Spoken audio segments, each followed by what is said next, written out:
if ArmaniTalks were to design an educational system, like how would it be different? How would you design a school to teach the skills that you talk about? Excellent.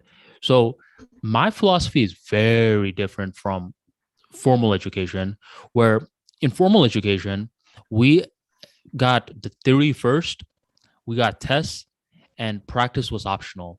My philosophy is different. I believe that you should get a little theory just to get started. Then you should focus on practice, whatever the practice may be for whatever institution. And that should be the main paradigm.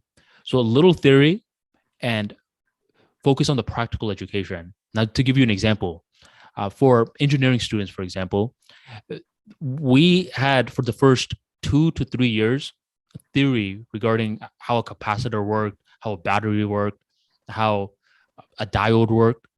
For the longest time, these concepts just were not tangible for us. But by year 4, we started to take the labs. And as soon as we started to take the labs, we started to actually see how to use these parts to create a radio, something of practical use in the world. With my philosophy, I would recommend flipping that. Have 3 years of labs with a little bit of theory sprinkled in. And the more that you can do that, the more that you can find the right theory which resonates to problem solve. Just learning theory for the sake of learning theory, it does nothing.